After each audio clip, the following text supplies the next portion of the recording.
You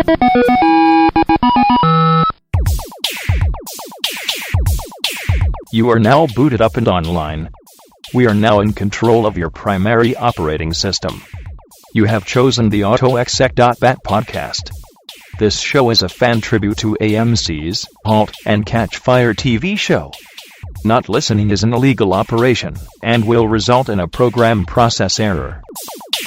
Shall we play a game? Welcome everybody to another episode of Autoexec.bat, and this is our fan podcast to Halt and Catch Fire. And what happened was we did a podcast with Bailey and Rachel, who run savehcf.blogspot.com. And after that podcast hit the internet, it got quite a bit of attention. And I got contacted via Twitter by @AU_2015. Specifically around the idea that said, you know what, it'd be really great to get an international fan perspective around Halt and Catch Fire. And to be brutally honest, I guess I never really thought of the show having that much of a fan following. I know Lee Pace is big, but I didn't know that Halt and Catch Fire had kind of, got its way outside of the realm of America. I guess I really just had a very limited view, and it's so exciting to find out that I'm way wrong on that. So I'm loving this. As a result of that Twitter interaction, there was a call out that said, is there anybody that's willing to join and talk from an international fan perspective? And we have some lovely ladies that are on the show that are going to be talking with us. But first things first, we've got regular co-host Jesse online. Yes, we are so excited to be talking Halt and Catch Fire, and this is Dave's first international podcast, so yay, we got that going for us. Hopefully I won't mess it up too much. So we've also got Gretchen online. Yes. Hi, guys. I'm Gretchen. And Gretchen, where are you calling from? I'm calling you from Budapest, Hungary. That is so cool. And yeah. And we've got Joe online. Hi, this is Joe from Helsinki, Finland. Very, very cool. And then Yvonne.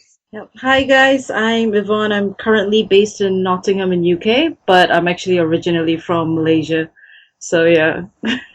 That is really, really cool. Like I said, it's exciting for me to find out that the Halt and Catch Fire has got, such an international fan following. The first thing I wanted to find out is, what got you into loving Halt and Catch Fire? We can start with Gretchen. I was really thinking about how I got into it.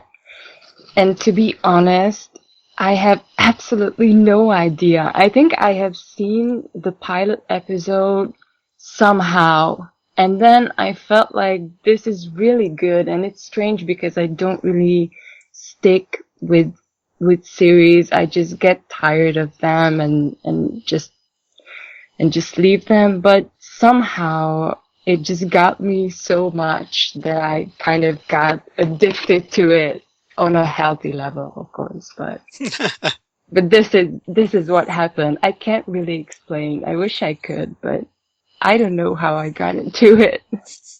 Were you watching it from the beginning? I am pretty sure that when I started to watch it, when I actually met the show itself, I think it was already halfway over. Okay. The first season. And then I caught up with it pretty quickly, like binge watching it. And then I was waiting for a whole year to get more, like all of us. I've got to tell you, I love when I discover a show after it's been on for a little bit and then get to binge, because then I'm not like everyone else waiting for that next episode. I can take it as I want it. And that, to me, that's the best way to get into a show. Well, yeah, that's true. I agree. For our unhealthy TV watching habits. All right. Yes.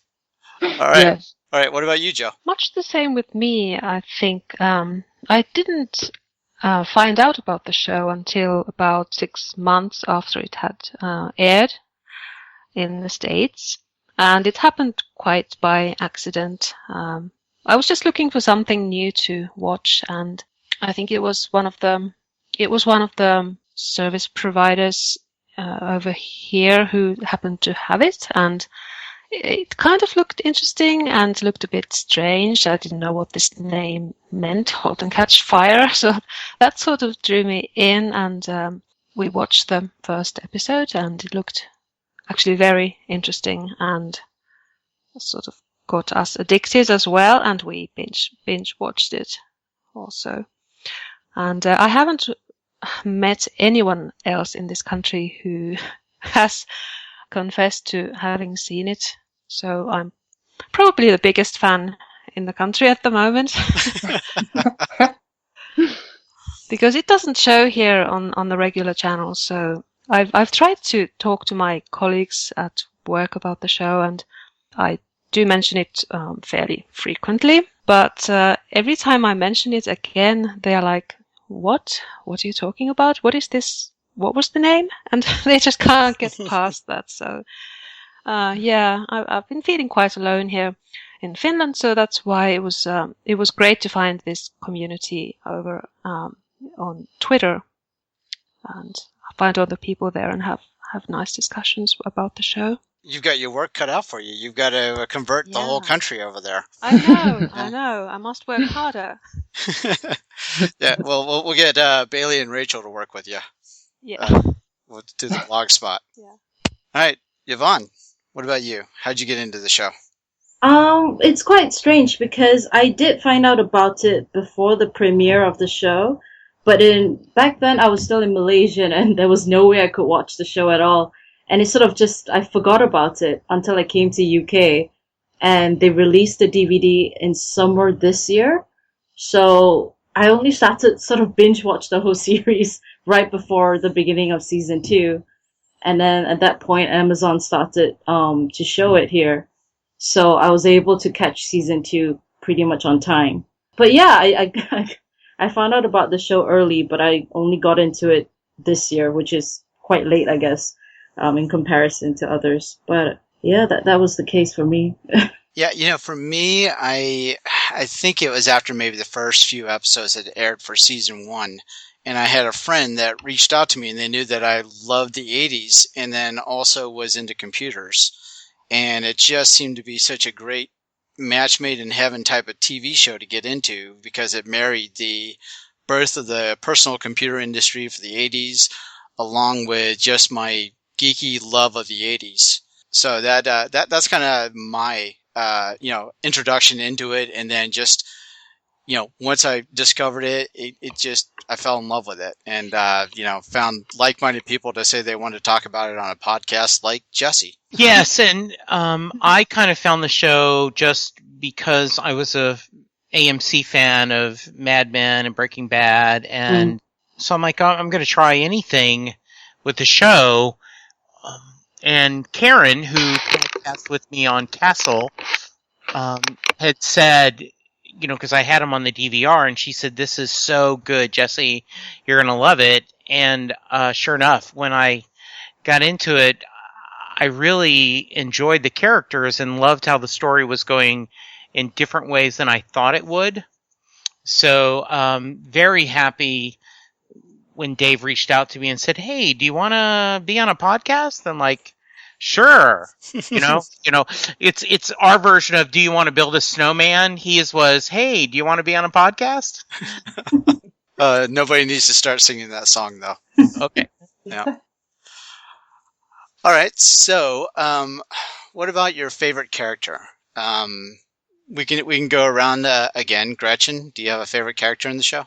I actually think that almost all of them are very human-like and very relatable.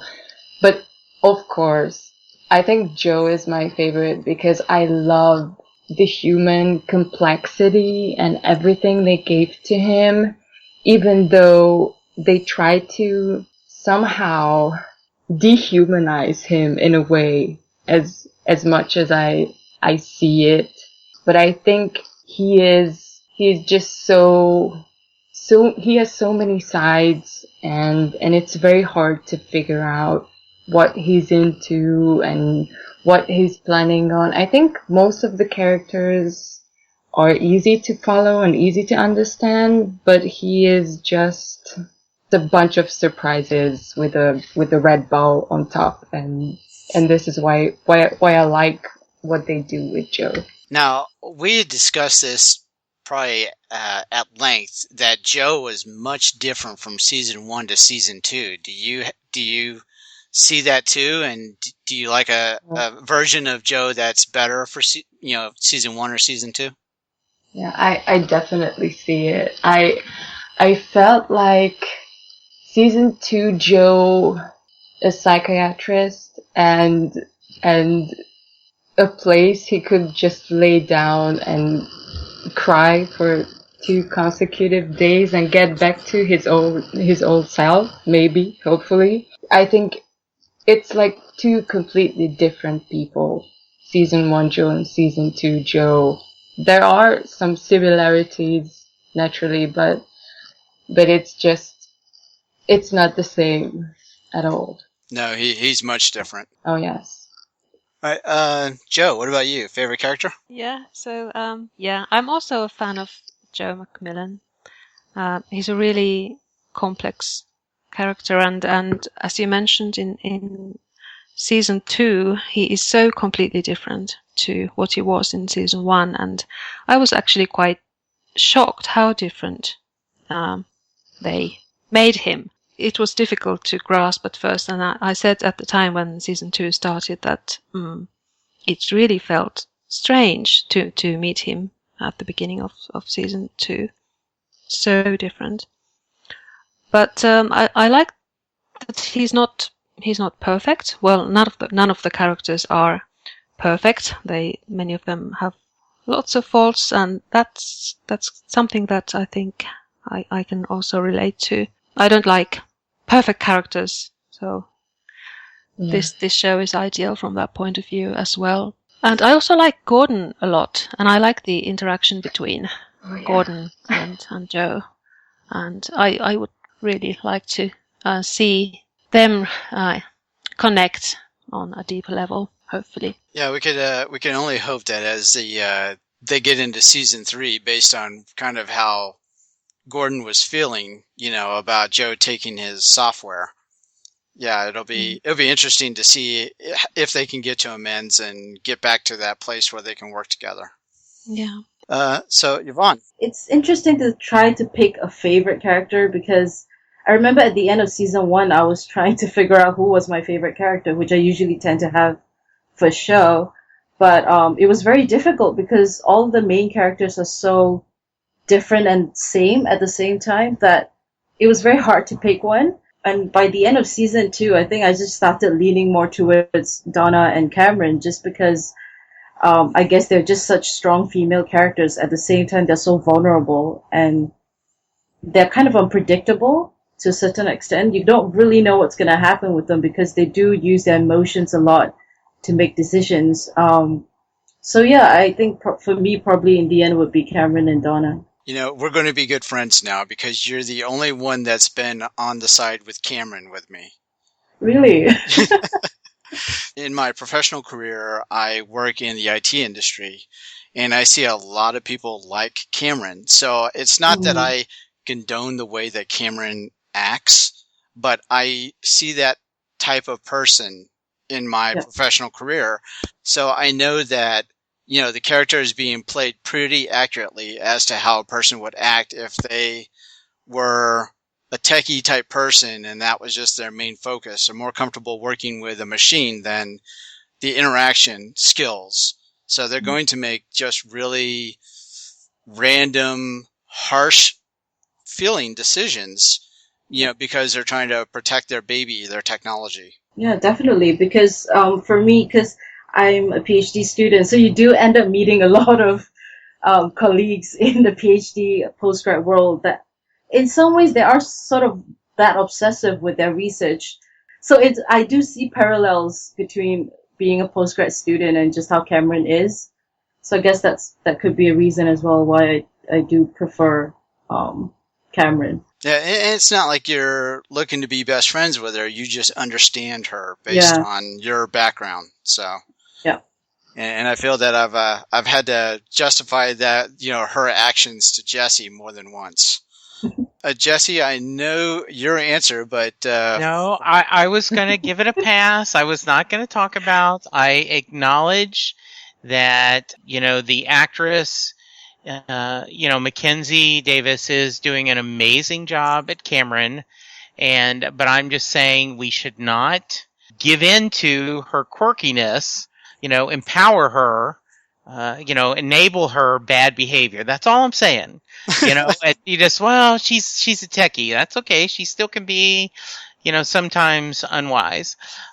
Yes, but I'm on the record that Bosworth is my favorite character. I just think that Toby Huss, in the first season, he was the bad guy, and he was Mr. Straight-laced, these crazy kids with their ideas and old school, and he grew a lot, went to jail for the team, and then when he came out, kind of embraced the mutiny and fell in love, that Cameron is a daughter I think he doesn't have, and he in his own way, became Donna's friend, and and we got to see a couple of times this season how good he is at what he does.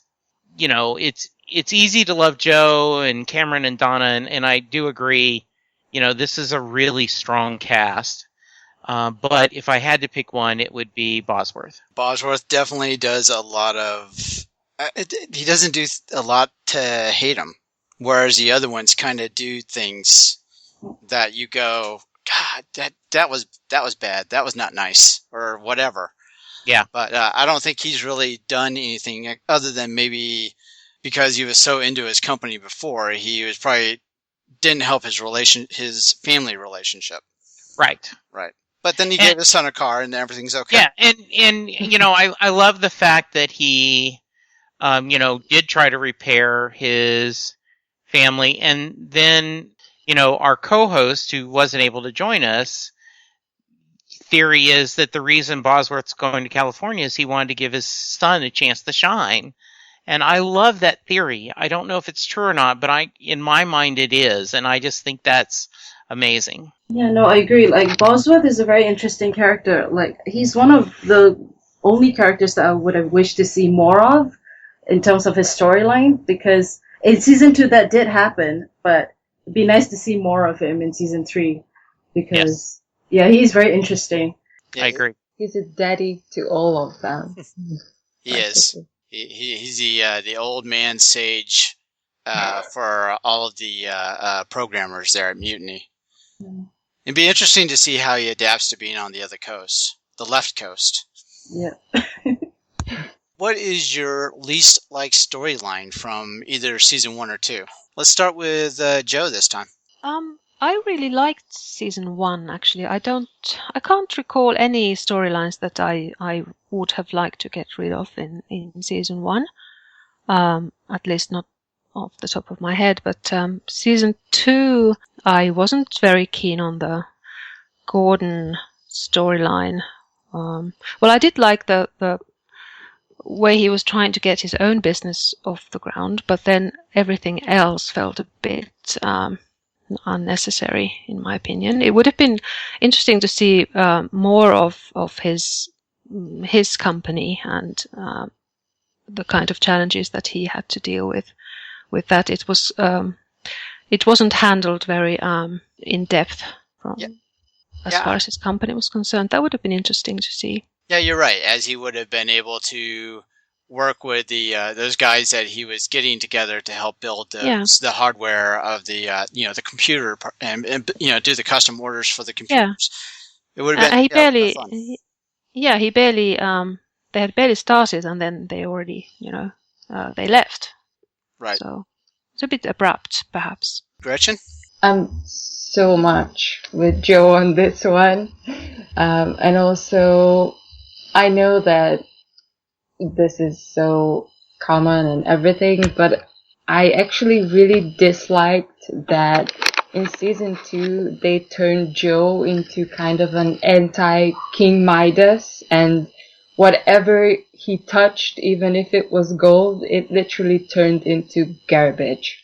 Whatever he touched, may it be a person or his relationships to anyone or anything, whatever he tried to do, it was just went down and nothing really made a good turn. I really dislike this. I think it was very depressing. At least it was for me, because I was hoping to see him a little more, not specifically happy, but getting something that he wants, because he never seemed to get that. We always think he get what he wants, but then in reality, it never happens.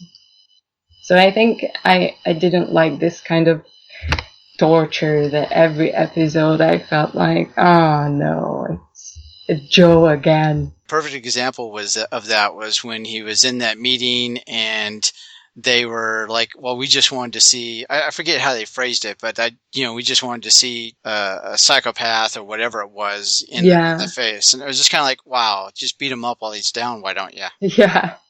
Yeah, I think they completely demolished him. I mean, I was happy when at the very last minutes of the very last episode we got to see him back to his old self, but other than that, I think it was very cruel with him. It's a great way to put that, the anti-King Midas. I love that. That's a great way to phrase that. Yvonne? I'd probably have to go with what Joe said as well. It's just the Gordon storyline season 2 was a bit dramatic, probably, or over-dramatic, I guess is the word. Because, which episode was it? The one where his brother was introduced, and that episode felt like there was just a lot happening. And then there was no follow-up to what happened afterwards. It was just sort of, there they were, and then that's it. So that was a little bit too much, probably, for Gordon in season 2. So that would probably be my pick of my least favorite bit from the show. A lot of our podcasts, we were talking about the way the Gordon storyline was going and how it just felt like they kept beating that guy up. And for me, one of the things that I talked about on a previous podcast was the episode where he was in the garage and, he ended up getting just so out of place and lost, couldn't find his car. And then they got to end it with him getting injured. And while we agreed that, it was interesting for that to kind of portray it, I didn't need it to last a whole episode, because it just felt like it kept beating him down. Yeah, definitely. I agree. Yeah. What about you, Jesse? Yes, absolutely. We've talked about this and been on the record that it wasn't subtle enough for me. I was very unhappy with him, sleeping with someone when he went to, California to visit his brother. I thought it would have been a little better if when he complained about the people returning the PC, and it was the ones he built, correct?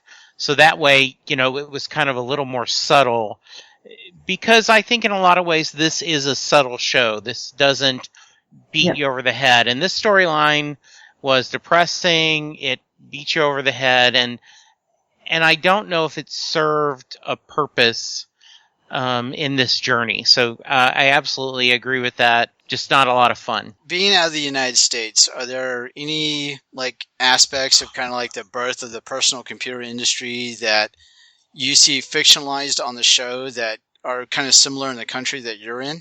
We'll start with Yvonne. Yeah, this one, I actually thought about this as I was watching the show. But I think for me personally, because I was born in the 90s, so I couldn't quite fully relate to it personally. I did ask my parents, I did ask my dad about it, but he was in Australia at that point, so he was slightly different. He did say that he only saw a computer when he was in university in the 80s, so to him that was quite strange. But for me, I couldn't completely relate to season 1, but probably in season 2 with the modem and the sound of it, that sort of brought back memories for me as a kid. And yeah, like the games and stuff, because we did play the games in the end in the 90s as well. So it did bring back memories, because Malaysia was kind of late to it, at least for me. So by the time I did play the games, it was new to me, but I guess late in the US. Hopefully you didn't play the tank game that, wasn't scoring correctly. I just I keep remembering Gordon like, wait, let's test that. Let's test that. All right, how about you, Joe? Is there anything that with the birth of the computer industry as kind of fictionalized in the show that you can kind of see similarities in your country? Let's say that the personal computer business is not that big in this country, or never was, but there was one isolated example of computer that came out in, early 80s, and really not long after IBM brought its personal computer on the market. That's the only example I can remember. Okay. And I also work in the telecommunications environment. I don't really remember any Finnish computers around the office. It's always been, the usual suspects. Okay. Gretchen, how about you? As far as I can tell, I was never really too much into computers or anything like that. I have horrible memories about playing the first version of Doom. I will never forget that. Probably, even if I was always cheating and playing it in God mode, but still. But I do remember that when the messenger came in and the chat rooms and everything, I do remember that I spent hours just to talk to people that I never really knew before or after we talked. And when this topic came up in season 2, I could really relate to it, and I was so much with Donna because I have so many great memories about these kind of connections, and I still know a lot of people that I met online like years and years and years ago, and I think this was a point for me when I thought that this is a good thing, and it's good that we have it, and we can use it to so many things, and just build ourselves, bridges through different countries and to different people without any kind of anything. We can talk, we can share whatever we want. And I do remember this, and I was very young when I got into chatting and Messenger and stuff like that. So a lot like Community. Yes, I am team Community fully. And thank you for bringing up Doom. Yeah. No, Doom. I remember that game. That was horrible. Horribly good. Yeah, horribly good, exactly. Jesse, I don't know, did we ever talk about how we got into computers? I don't know if we did or not. I'm older than most of you. I remember, it took a while before we had a personal computer, and we were still using CRTs and, dumb terminals at work. And, the first time you could, get on the internet was when you got the AOL disk and, had to do the phone modem, and it took forever to get get a line, and then to download something, the screen resolution, just you watch it paint the screen, it just crawls. But I mostly did, I didn't like playing games very much. I did through a big Infocom games. I did love playing these text mysteries. But what I did do is I liked going to the communities and finding information about TV shows like Babylon 5 that was pretty active in the user groups, and they had this whole selection you could get to. So yeah, I just remember this more from, from a work perspective, that we when we finally got PCs and we moved from monochrome to color monitors, and the first time we had, we actually had to have a class to teach us, how to use Windows. And we actually built a class that said, here's how you click on the, you minimize, and what does maximize mean, and how you move the movies around, and how everything you could use the mouse or you could use the keystrokes. So that's my big memory of that. Yeah, for me, it was in the very mid 80s where my good friend Robbie had gotten his Apple computer, and I went to his house and fell in love with it. And then all I had to do is get my mom into the store, and the salesman did the rest. Next thing you know, I had my Apple IIe, and it just started, my love affair with computers. But I'm with you, Jesse. When they did that crossover from when Windows came out, I was such an advocate of using DOS commands. I hated Windows. Because instead of point and click, I was used to doing the copy command or whatever it is. Right. So I was old school, definitely old, and probably still am to some degree. So mm-hmm. Yeah, I still Control C, Control V. What I want to know is, are there any aspects of watching *Halt and Catch Fire* that are kind of hard to appreciate from an international perspective? That it might be considered too, Americanized. We could start off with Gretchen this time. And if I could step in for a minute, Yeah, I'm sorry. sure, please. Also, if there's anything that you might, and this maybe is one of your other questions, but that doesn't make sense to you and I realize that we are in a global, culture, but there are some things that are very different. I spent time in Manila, and as much as it's Americanized, there are very differences in that culture. So as you're watching that show, is there things that you go, that doesn't quite make sense or something? Well, I think maybe because in the show we're in the 80s, I think it's a bit more easy to understand most of the things and say that, oh yeah, okay, I got it, I understand, I remember this, or anything like that. To be honest, I don't really find a point that makes me feel uncomfortable or weird, because it seems wholly acceptable for me. I'm fine with all aspects of it. So that's a good attribute to the creators of the show, because they're able to make something that kind of transcends the boundaries of the United States, which is great. Yeah. Yeah. And for me, I mean, I'm in the middle of Europe, so we're kind of far, but I still don't feel like it's a whole different world. And I think this is really great. Great. How about you, Yvonne? No, I have to agree with Gretchen as well. I think the show itself there's nothing too Americanized, I guess that's the term we're using. But yeah, no, it's really easy to follow. There's nothing too surprising. I don't know, is it because it's the 80s, or it's just the way it's written?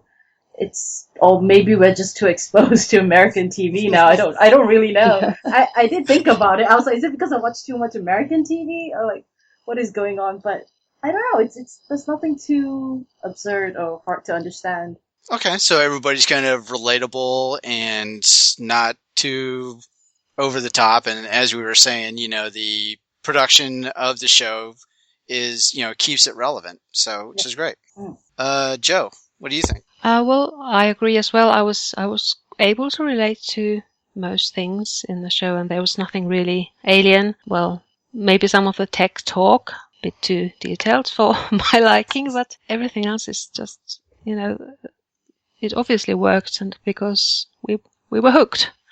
Yeah. But maybe some cultural things, like when Joe was smashing the car. I'm not that familiar with that kind of scene, but it may happen in this country as well, but I haven't seen that. So details like that were quite interesting, and perhaps local, I'm not sure. Yeah, when he's doing stuff like that, or burning a truck full of computers, I couldn't explain it either. So yeah, okay. So it's not. I can explain the car smashing. Okay. There are a lot of times during we did this in high school, where you would buy an old wrecked car and then paint different names on it. And then for a quarter or 50 cents, you were able to take the sledgehammer and smash the car with that person's name on it or something. It's kind of it would be a fundraiser or kind of team building thing that we would do during homecoming for a football game.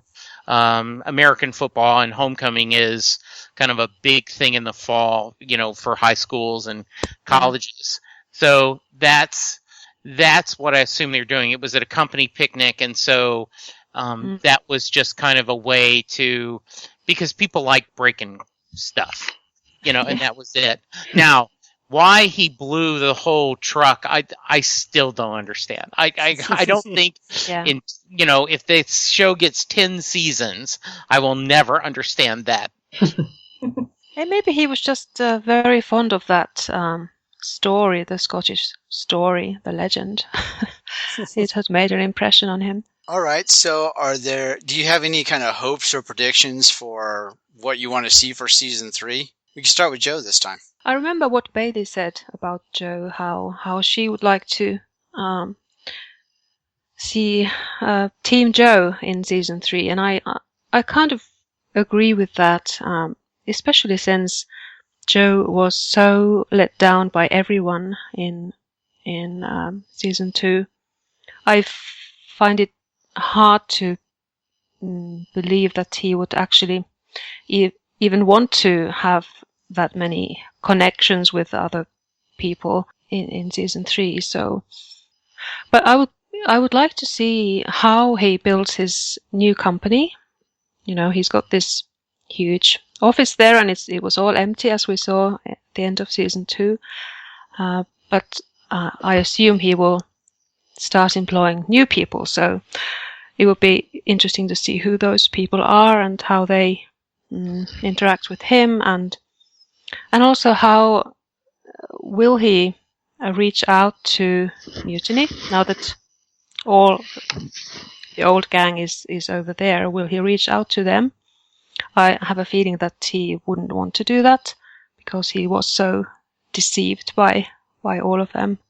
What else? I would actually like to see Joe connect with Donna on some level, because they haven't really connected at all. They seem to be complete opposites and really hate each other's guts. But it would be interesting to see, because Joe has connected with all the other main characters. There have been these teams of Joe and Gordon, and then Joe and Gordon and Cameron, and then there has been Cameron and Donna, and now Gordon also there. But Joe and Donna, that hasn't been seen, so I wonder if there would be something there. That would be an interesting dynamic to see. And you're right, they haven't really explored any kind of friendship at all with those two. They always seem to be kind of at arm's length, away from each other. But I'm wondering if they are actually quite similar in some respects. So maybe that's why they see that in each other. That's a good point. All right, Yvonne, what do you think? Hopes and predictions for season 3? I don't think I have particular predictions. It's always the same with me for shows. I don't dare to predict or hope much for new seasons, just because you don't really know what the writers are going to come up with. So for me, it's always just hopefully they're going to keep writing just really good character development for all of them, and hopefully more for Bosworth, because I would really like to see more of his storyline. And just, I guess, how the teams will all get together now, because they're all quite, this Team Mutiny, and then there's just Joe alone. So it'd be quite interesting to see how they're going to merge those storylines together in Silicon Valley. So, yeah, for me, it's just seeing how it's going to work out next and what sort of surprises they're going to throw in the mix and make it more interesting than it already is. So, yeah. Yeah, and I'm with you. We've tried to predict this show, and we've been way, way off base. So it's probably better just to go along for the ride, I think. Gretchen, what about you? Don't have predictions, but I have a bunch of hopes, actually. First of all, I really hope that they won't hurt Gordon too much, and they won't maybe kill him off, because that would be awful. I would love to see Gordon and Joe together, where they could be a bit more equal to each other. Not like they always were, that Joe was the big man and Gordon was his slave, practically, on a way.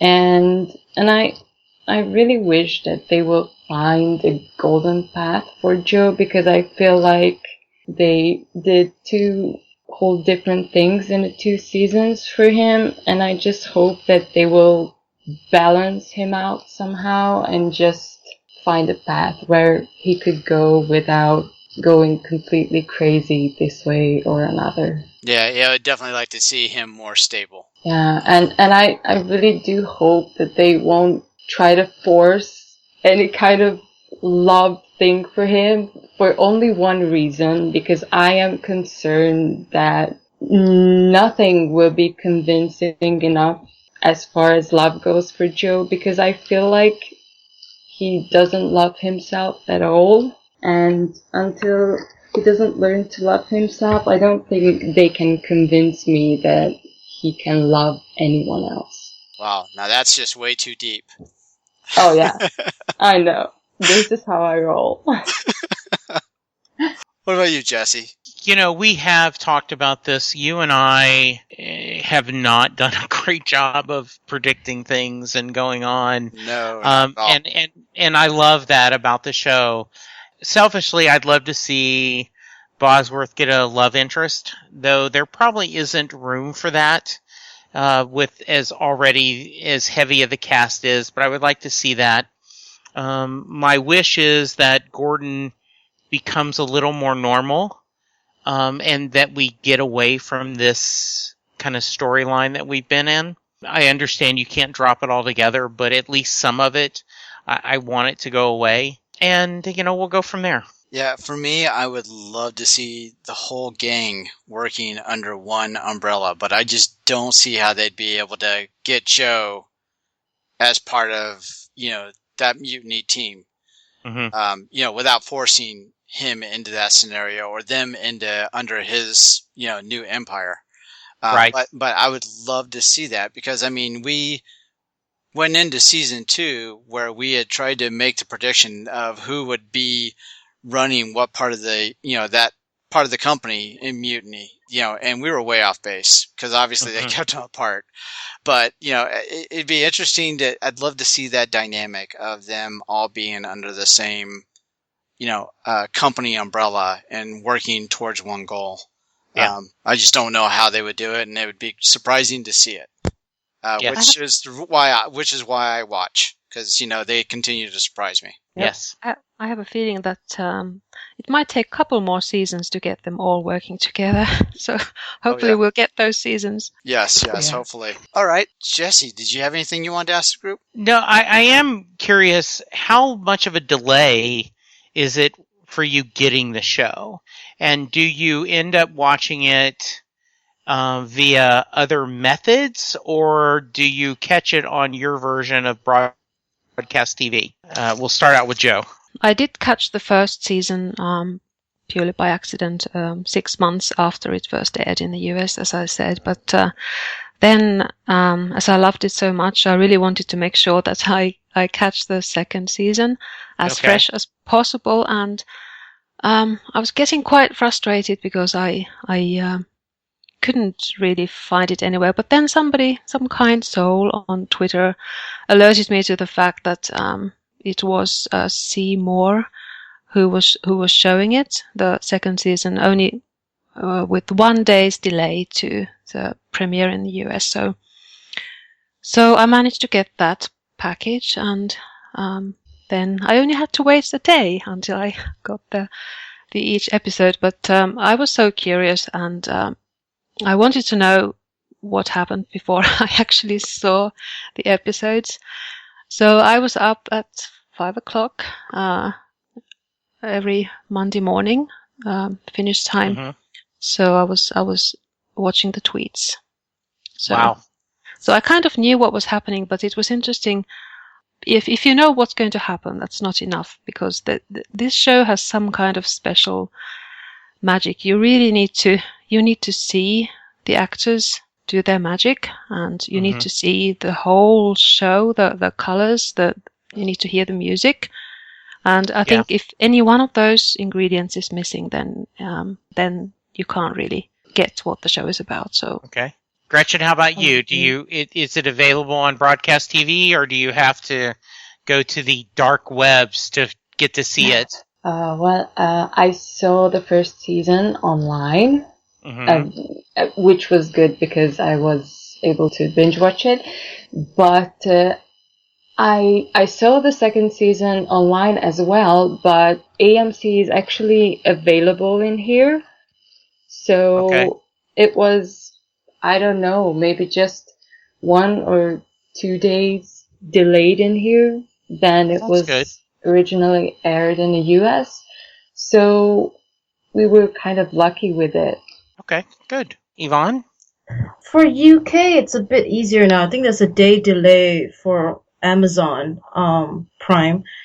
But I am a bit concerned when I go back to Malaysia for season 3, because I was just checking whether it's available on cable TV. And it is on some special cable that is not very publicly used. So I'm a bit concerned I'm going to watch season 3 right now. Probably have to use the web, maybe, which is not going to be great, because I might end up waking up, like, again in the middle of the night just to watch it. Sort of like what Joe said in terms of keeping updated with the tweets in the middle of the night. But yeah, it could be difficult in Malaysia. But I know that in Philippines they were getting it a day. I think that was a sort of like less than 24 hours delay. So yeah. Okay, good. My other obsession is Doctor Who, and luckily, it's gotten popular enough now that BBC America shows it the same day that it showed in the UK. Just with the time difference, I just have to stay off to not be spoiled, but I know I'm going to see it. But, I know that pain of where you're waiting, weeks or months to try to get this. And, with the magic of the internet, there are ways to get around that. So, okay, good. Thank you. Back to you, Dave. All right. Well, let's go around. See, are there any parting thoughts before we wrap up? We'll start with Yvonne. No, I think my only concern right now is with the digital content on AMC's website, because for season 1 they were releasing, I think, all of the various sort of interviews with the cast and the producers and the writers for each episode. But for season 2, the content was only available in America, so it made it very difficult for international audience to sort of even keep updated or just wanting to know more about, the behind the scenes thoughts and how they sort of got around to making the show. So that is a bit irritating, I think, for me at least, because I am very curious about how they what they thought about each episode, or just how they got around creating it. So yeah, that's probably my thought. All right, AMC.com, if you're listening, please fix. Yes, absolutely. All right, Joe, what about you? Parting thoughts? Yeah, I would have mentioned that as well. That was really frustrating at times, because I've seen some of those behind the scenes talks, and they are really great, and they really add to the story. That would be great to have. And other than that, I'm really just looking forward to season 3 so much, because it's such a special show. I'm really happy that I found it. It is a very great show. What about you, Gretchen? With both of you girls, because this is really frustrating that we have the website, but at the same time we can't use it. So it's practically for nothing, for us at least. Well, I only hope that season 3 will come soon, because I have absolutely no patience. So this is hard for me to just sit and wait and somehow keep sane until we figure out what they got in store for the gang. That is rough when they make that announcement. Yes, we're going to get another season, but then I got to wait that long. Come on. Yeah. Yeah, so it's great, but then at the same time, just too long. All right, Jesse. Yeah, I just wanted to thank our guests, and I hope that when the new season starts, that we can try to make this happen again. I don't know if we can do it every week, but I'd love to do, every few weeks or maybe halfway through the season, kind of get a perspective of what you're doing. And we can always, if you want to send us thoughts, we can read it. But this has been a wonderful experience, and I know that as a fellow fan, I love y'all's passion, and I love y'all supported the show, and we hope you've enjoyed the podcast. We have a blast doing it, and just, Dave, thanks for arranging this. I'm echoing the same thoughts. I'm so appreciative of Yvonne, Joe, Gretchen. I know that the time difference means that you're doing this much later than, when Jesse and I are doing it. So just to be able to take time out of your lives to, talk about the show with us, that means a lot, and we really appreciate it. And also, another shout out to Twitter, AYOU_2015 for putting the word out about having, fans get online with us. Yeah. Definitely. Thank you so much for having us, because it's this is different, to hear, I guess, an international sort of point of view or just thoughts on the show. So it's great. It's a great way to get the fans together, I guess. So yeah, thank you so much. Yeah, thank you. It was great. Hopefully we can repeat it. Yes, absolutely. I'm all into it. Yeah. Yes. I've got your emails now, so you can't get away from me. Right. So the last thing we like to do is just, if you want to let everyone know how they can find you on social media, we'll just go around again real quick, and you're able to give that info. We'll start off with Gretchen. I am kind of invisible on social media, except for Tumblr recently, and I am a very suspiciously named passive-aggressive unicorn if you wish to find me and all of my Hold and Catch Fire obsession over there. Awesome. Joe? I'm on Twitter, so there you can find me at North Trekker. So that's the ending is TREKR, North Trekker. Okay, great. Is that because of hiking or Star Trek? Both. Okay, both. Okay. All right, Yvonne. For me, I'm on both Twitter and Tumblr, which has the same username. So on Twitter, I'm nothing_grand. So yep, pretty simple. And Jesse. I am at Jesse Jackson DFW. Where if you follow me, every once in a while you'll see me tagged on political posts because they think I'm the Reverend Jesse Jackson. And I try to explain to them, no, I'm just obsessed with Bruce Springsteen, Doctor Who, and Halt and Catch Fire. So, yes, please reach out to me. And Dave, how about yourself? I take care of our 80s Reboot Twitter account. So I just mainly play with at 80s Reboot on Twitter. Tumblr, we've got 80sreboot.tumblr.com. And on Facebook, it's facebook.com/80sreboot. So plenty of ways to find us. And the email, 80sreboot@gmail.com. Well, that's too much. So with that, just once again, big thank you for doing the show. This has just been a fantastic talk, and it's been absolutely great. Yeah, great. Yes, absolutely. Thank you so much. This was a blast. And once again, Dave, thank you for organizing it, and we will talk again once the new season starts. Yeah, that'd be great. Thank you. Thank you so much. Yes, thanks for having us. Yep. Good night. Good night. We hope you've enjoyed this show. This podcast is part of the 80s Reboot Overdrive channel on Southgate Media Group. You can follow us on Facebook on the 80s Reboot group page. We're also on Twitter and Tumblr at 80s Reboot. We invite you to check out all the wonderful podcasts and blogs available at southgatemediagroup.com. And thank you for reliving the 80s.